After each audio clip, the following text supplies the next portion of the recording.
The Secret Service White House detail failed to perform their primary function on November 22, 1963, protecting the president. But once you get past that basic failure, there are a lot of secondary questions that come into play. As we attempt to reconstruct how these important Secret Service decisions were made, ones that independently might have saved President Kennedy's life, it's important to continually ask this question. Is this how it was done in other cities in 1963? Or is there something unique about November 22nd in Dallas? In this episode, we revisit the presidential motorcade in Dallas, but this time we zoom in to the motorcade planning and route itself, as opposed to what was seen by Secret Service in the motorcade, as we previously discussed in episode 11. Why did the motorcade travel the route it did? Who planned the details of the route? And were there any last-minute changes to the motorcade lineup? In Dallas, Texas, 3 shots were fired at President Kennedy's motorcade in downtown Dallas.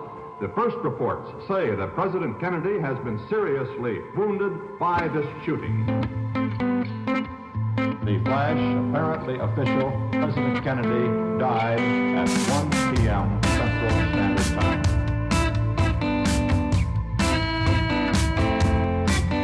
I don't know what this is all about.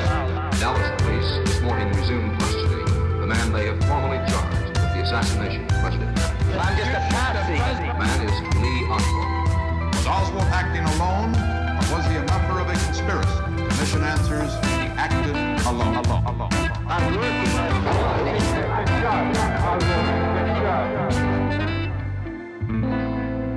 I'm just a patsy. This is Solving JFK. I'm your host, Matt Crumpton. The story of the decisions behind President Kennedy's motorcade route on November 22nd begins with the planning of the location for the president's luncheon speech that day. There were ultimately 2 potential candidates, the Dallas Trade Mart and the Women's Building at the fairgrounds. The Trade Mart meant going through Dealey Plaza, whereas the Women's Building would have required a different route that did not go through Dealey Plaza. As the House Select Committee on Assassination said, quote, "The extraordinarily intense conflict about the choice of a speech site seems to indicate at the very least that the possibility of influencing the speech site selection requires close scrutiny."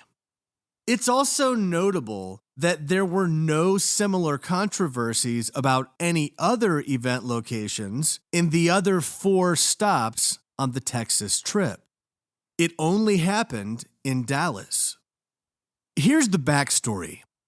On October 30th, President Kennedy's political advance man, Jerry Bruno, went to Dallas to evaluate the first choice for the luncheon venue, the Statler Hilton Hotel Ballroom. A quick sidebar is necessary here.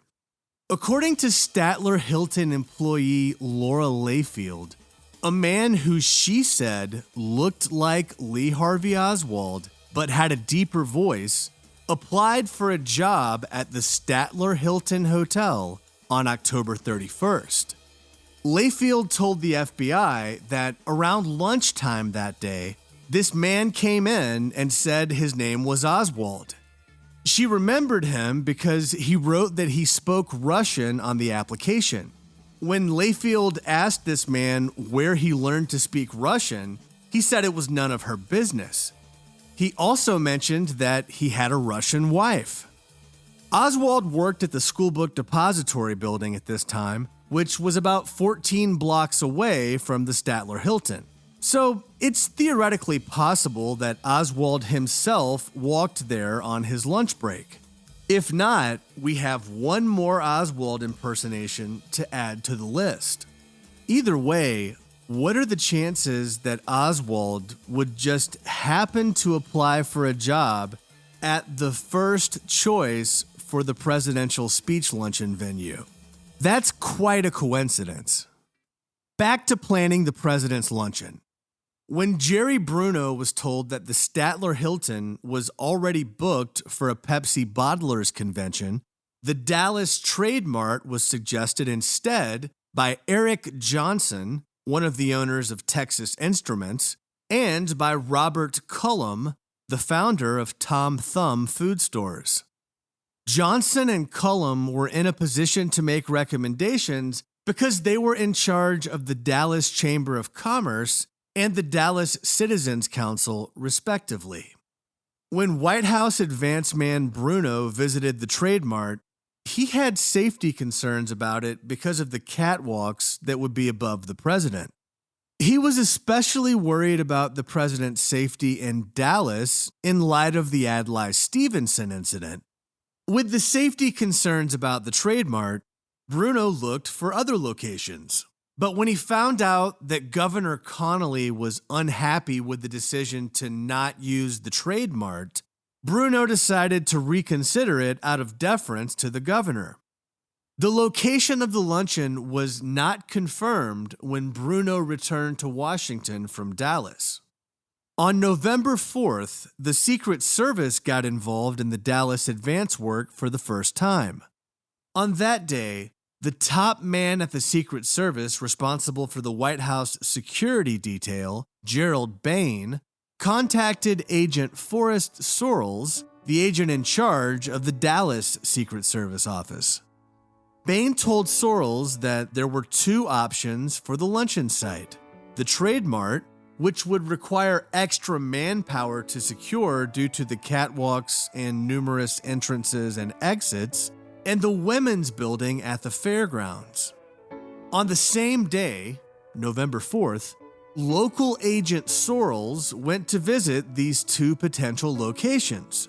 Sorrells told the Warren Commission that the Trade Mart would require more security than the Women's Building, and that the Women's Building, quote, wasn't a very nice place to take the president because the ceilings were too low and the air conditioning was exposed, although the security situation at the Women's Building was good.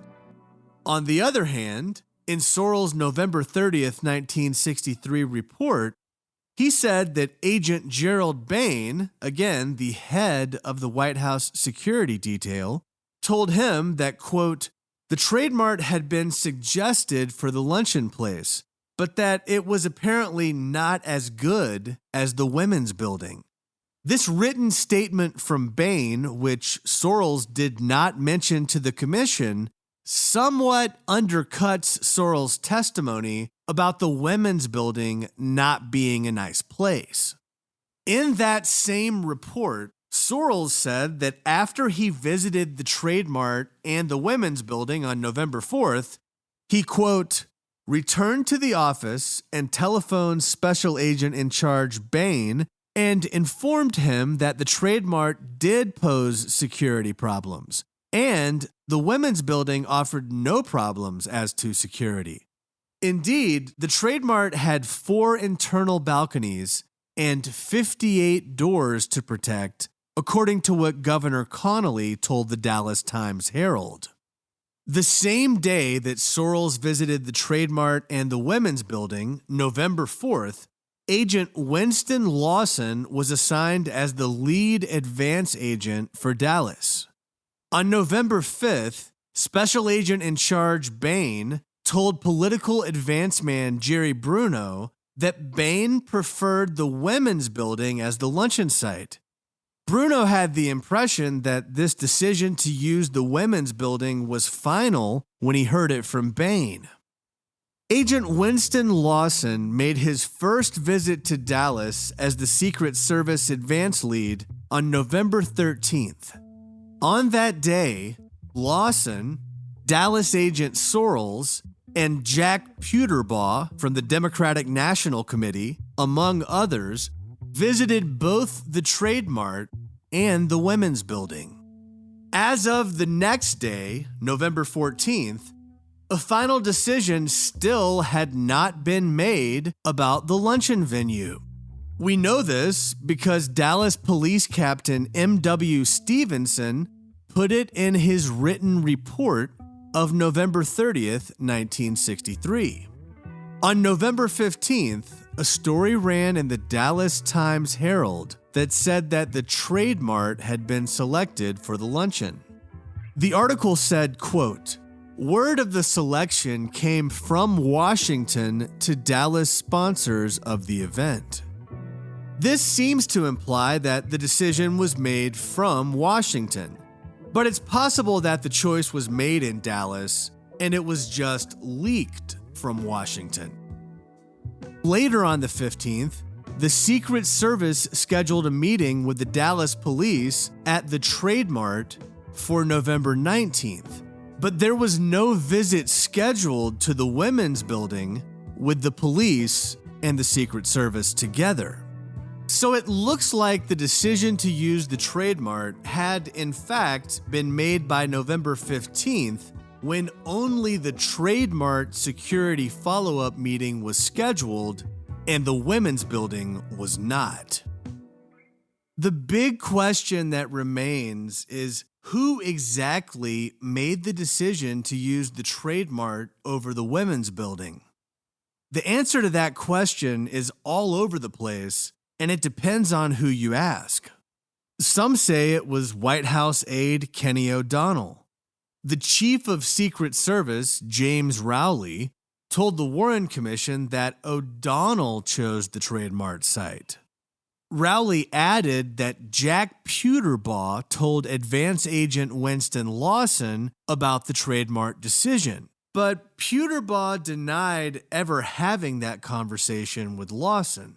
According to the HSCA, the decision to use the Trade Mart was made by the White House through O'Donnell and Jerry Bruno because Governor Connolly insisted on it. Governor Connolly also said that Kenny O'Donnell chose the Trade Mart. Special Agent in Charge Gerald Bain also told the HSCA that O'Donnell told him that the Trade Mart was the final choice, and he told him that sometime between November 5th and November 9th. However, as we just discussed, there were meetings held between November 13th and November 15th where Secret Service and police in Dallas still did not know where the luncheon was going to be held. So if the decision was made earlier, it wasn't relayed to Dallas at that time. On the other side of the coin, Jerry Bruno, the White House advance man, undercuts what Rowley, Connolly, and Bain said. Bruno told HSCA investigators that Agent Bain, Kenny O'Donnell, and Bruno all favored the women's building. If O'Donnell thought the women's building was the better choice, then it's not very likely that he would have selected the Trade Mart. But the HSCA didn't get a chance to ask O'Donnell because he died in September of 1977 from complications related to alcohol. Advance Agent Winston Lawson claimed that in addition to Jack Puterbaugh supporting the Trade Mart, it was Jerry Bruno's decision to use the Trade Mart, which, as we have seen, Bruno expressly denied. According to him, local Secret Service agents in Dallas, which probably means Forrest Sorrells, recommended the Trade Mart even though the top-ranking agent over the White House detail, Gerald Bain, wanted the women's building. The HSCA noted, quote, "If any local agent did in fact make such recommendations despite Bain's prior decision on November 6th favoring the women's building, this would have presented a clear case of a subordinate agent contradicting the special agent in charge of the White House detail."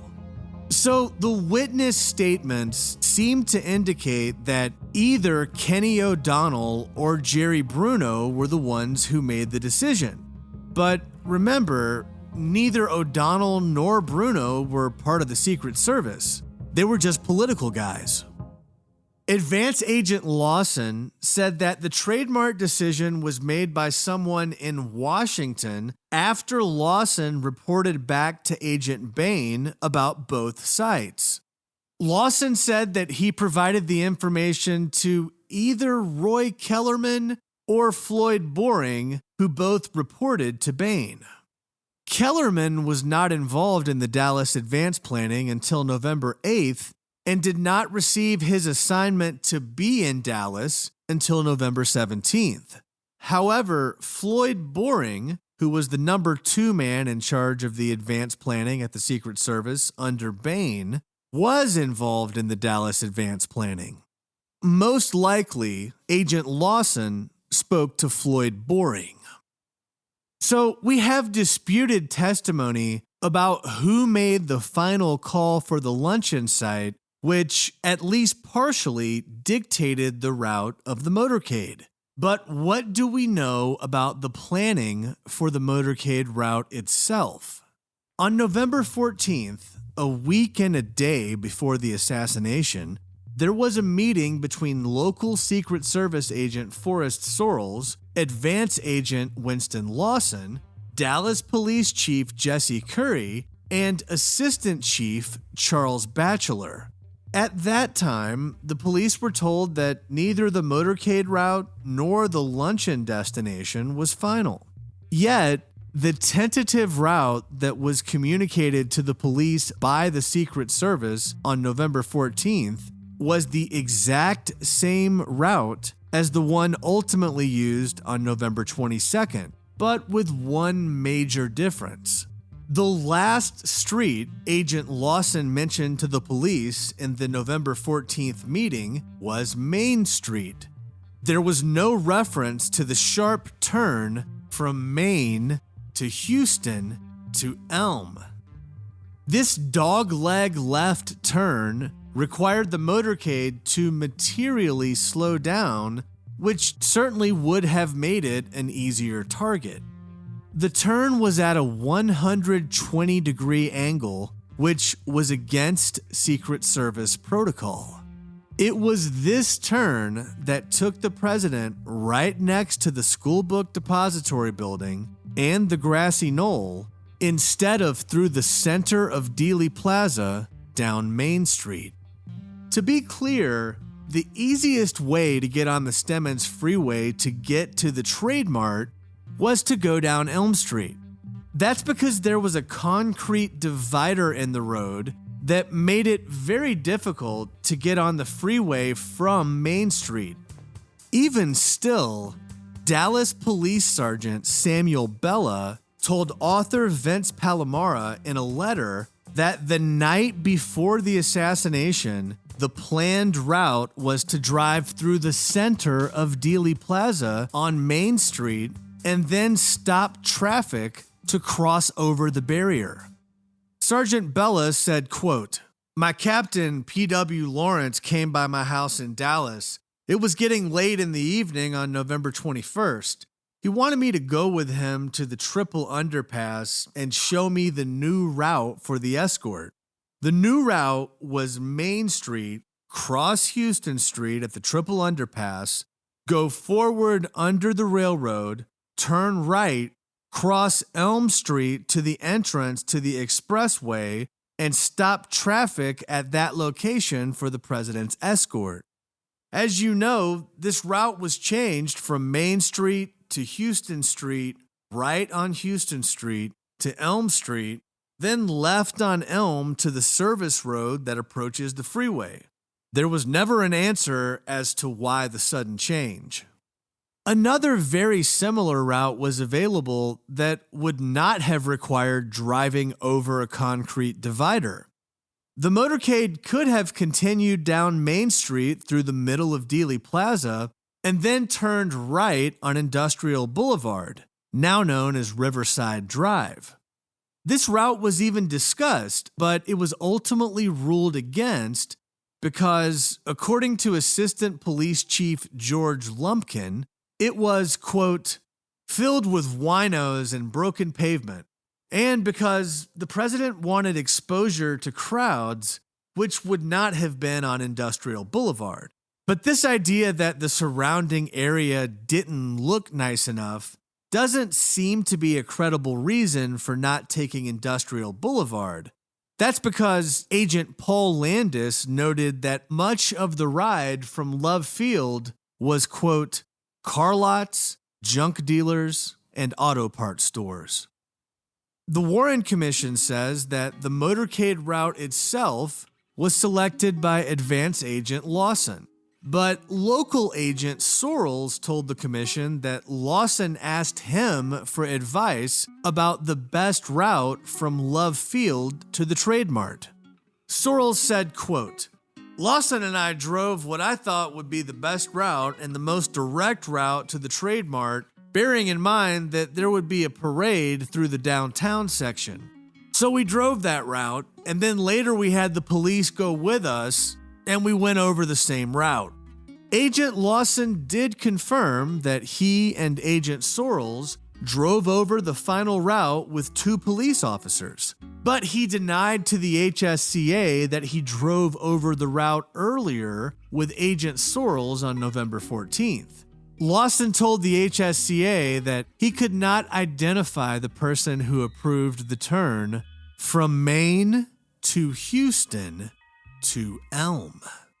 Contrary to the Warren Commission, the HSCA found that Advance Agent Lawson did not have control over the final determination of the motorcade route. Police Chief Curry told the commission that no one ever asked him about the route. Curry learned about the path the motorcade would take the day before the president's visit from agents Lawson and Sorrells. Special Agent in Charge Gerald Bain told author Vince Palomara, quote, I know the motorcade route was changed, but why? I've forgotten completely. I don't know. Dallas Police Captain Orville Jones said that the decision for the final motorcade route was made just a few hours before the assassination. Motorcycle Officer Bobby Joe Dale said that there were 3 possible motorcade routes that had been discussed and that the police did not know which route had been selected until it came over the radio as they were leaving Love Field. Despite this testimony that the route had been changed, it's true that the motorcade plans were published in the Dallas Morning News and the Dallas Times-Herald on Tuesday, November 19th. President Kennedy's aide, Kenny O'Donnell, refused to give the press the motorcade route based on concerns he had about security in Dallas after the Adlai Stevenson incident. Despite O'Donnell's concerns, the motorcade route was provided to the press after all by Betsy Harris, who worked for Bill Moyers, an aide to Vice President Johnson. Moyers told the HSCA that he wanted the route to be published in advance so that the president would be seen by the crowds. He claimed to have permission from a Secret Service agent to publish this information, but Moyers couldn't remember the name of the agent. At that time, it was not the practice of the Secret Service to publish the motorcade routes of presidents in advance. The Warren Commission found no issue with the final motorcade route. Agent Sorrells told the commission that the route taken by President Kennedy was the same one that was taken by President Franklin Roosevelt when he came to Dallas. But that's not exactly true. Roosevelt did go through Dealey Plaza, but his route went through the center of the plaza down Main Street instead of making the series of turns that resulted in the motorcade being on Elm Street between the Schoolbook Depository Building and the grassy knoll.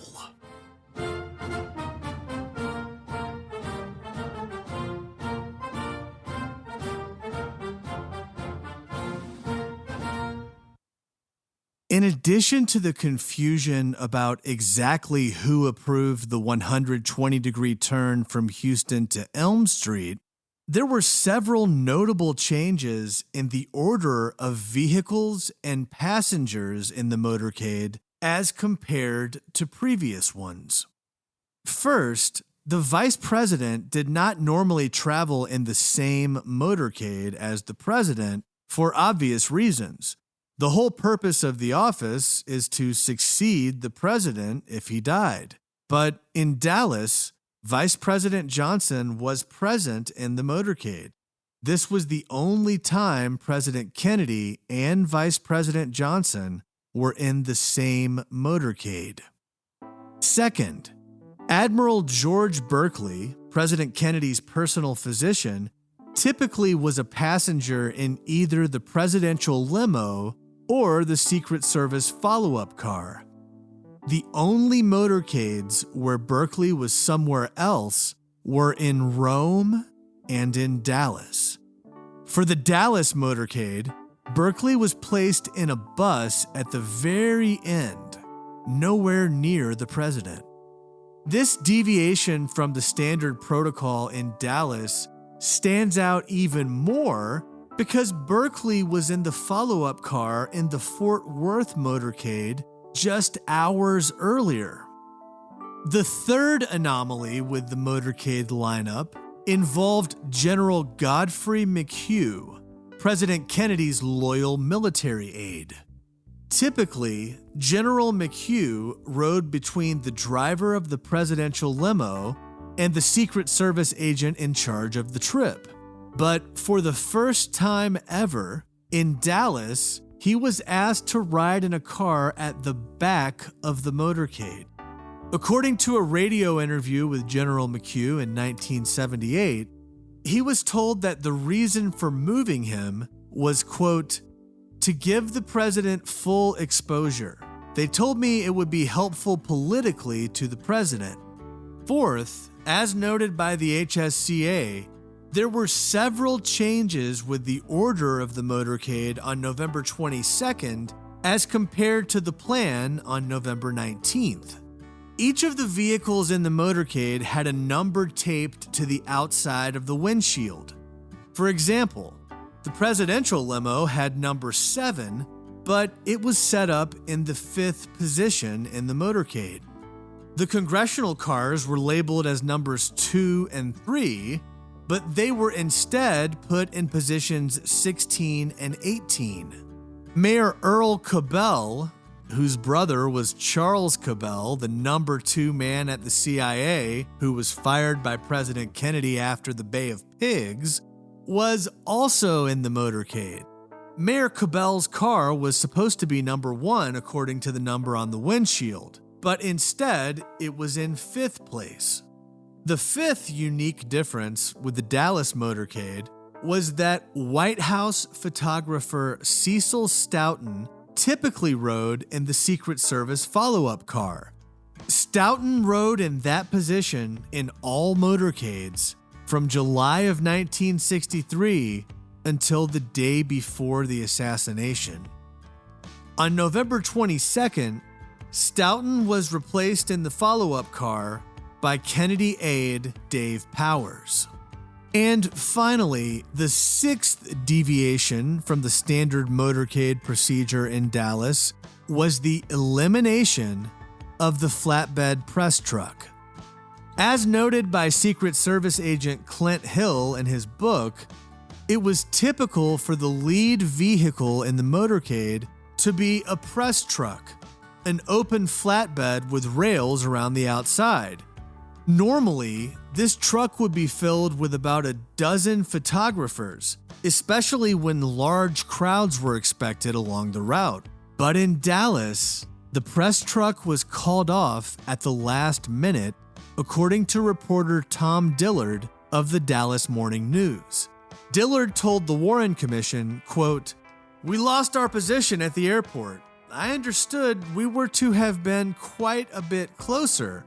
We were assigned as the prime photographic car, which, as you probably know, normally a truck precedes the president on motorcades, and certain representatives of the photographic press ride with the truck.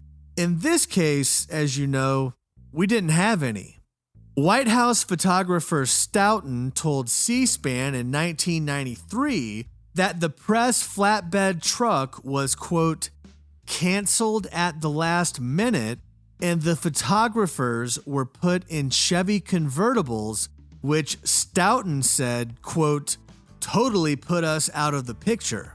The press truck had been used for local photographers in Florida just a few days earlier for the motorcade through downtown Tampa. Instead of having a press truck in front of the presidential limousine and having Cecil Stoughton, the official White House photographer, either in front of the limo or in the follow-up car behind it, all of the press and Stoughton were moved to positions further back in the motorcade, which were out of sight of the president's limo. So we have at least 6 independent anomalies that have to do with the order and the participants in the motorcade. Whether these deviations were innocent or sinister, someone had to be responsible for making those changes. So what does the record say about who changed the motorcade order? The Secret Service agent responsible for advanced planning, Winston Lawson, told the Assassination Records Review Board in 1992 that he was the one who was responsible for handling the car numbers at Love Field. Lawson told the Warren Commission the same thing. However, Lawson told the HSCA that Jack Puterbaugh, the advance man from the Democratic National Committee, was, quote, also in charge of the protocol of the motorcade and the arranging of seating and vehicle sequence for congressmen and other dignitaries. Puterbaugh, however, did not mention having any such responsibilities when he spoke to researcher Larry Happinen in 1970. Agent Roger Warner also confirmed Lawson's role in being responsible for the order of the motorcade. Warner's written report to the Warren Commission says that he assisted Special Agent Lawson, quote, in lining up cars for the motorcade, passing out numbers for the automobiles, and other general duties. Regarding the question of why the press cars were moved, Lawson told the HSCA that he was, quote, not sure whether the deployment of the wire service car and press cars was done by the local pressman in charge of press cars or by him.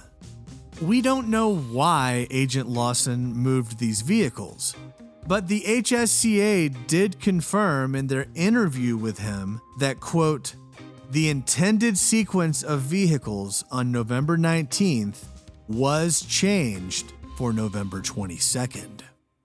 Next time on Solving JFK, we continue to look at the Secret Service's role in the assassination of President Kennedy. Did they follow the same security protocols that they did in other cities when it came to the speed of the limo and rooftop protection? And why were agents removed from the back of the presidential limo at Love Field? If you heard anything that you believe is out of context, or if you have additional information to offer, you can let us know at solvingjfkpodcast@gmail.com. Please provide citations to the record for any fact that you're relying on. For transcripts, sources, and official podcast merchandise, visit solvingjfkpodcast.com. In Dallas, Texas, 3 shots were fired at President Kennedy's motorcade in downtown Dallas. The flash, apparently official, President Kennedy died at 1 p.m. Central Standard Time. Thanks for listening. Visit solvingjfkpodcast.com for more information.